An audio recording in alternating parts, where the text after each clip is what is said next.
कि हम बहुत आधुनिकता के दौर से गुजर रहे हैं और जैसे मेट्रो जैसे ट्रेन की स्थापना हो गई है, लेकिन मेरी बहनें, मेरी माताएं आज बहुत पिछड़ी हुई हैं। आप जरा जाकर देखिए, गांव-गांव में घूम कर देखिए तो पता चलता है कि हमारी माताओं बहनों की स्थिति क्या है और बद से बदतर हालत है। तो इनमें बड़ी जागरूकता की जरूरत है और इनको शिक्षित करने की जरूरत है, जगाने की जरूरत है, इनके अपने अधिकार से अवगत कराने की जरूरत है। सिर्फ भाषण देने से नहीं होता, हम सबको इसके लिए काम करना पड़ता है और इसके लिए माननीय प्रशांत किशोर जी के नेतृत्व में एक जन स्वराज पार्टी के का प्रादुर्भाव हुआ और ये हमारी वैशाली की धरती, गणतंत्र की जननी वैशाली, सत्य अहिंसा की धरती वैशाली, जहाँ पर भगवान महावीर ने जन्म लिया, गौतम बुद्ध ने अपना निर्वाण प्राप्त किया, वैसे जगह से हम लोग हैं और ऐसे जगह का विकास जो होना चाहिए आज तक नहीं हो पाया।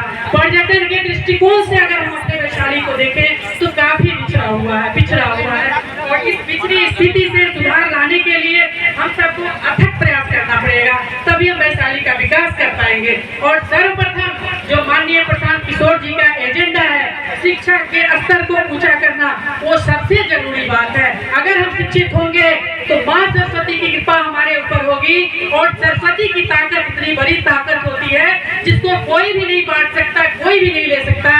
तो हम आप सभी भाई बहनों से ये आग्रह करते हैं कि अभी आप सब लोग जागरूक होइए, अपने आप को समझिए, जन स्वराज की ताकत को समझिए।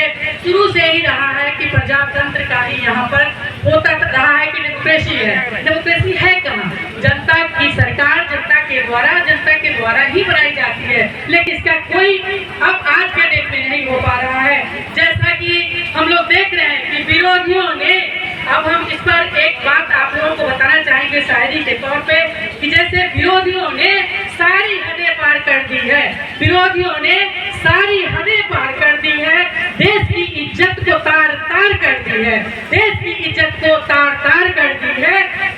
जनता इस बार उनको माफ नहीं करेगी, जनता इस बार उनको माफ नहीं करेगी जिन्होंने धर्म और जाति में एक दीवार कर दी है, जिन्होंने धर्म और जाति के बीच एक दीवार खड़ी कर दी है। धन्यवाद।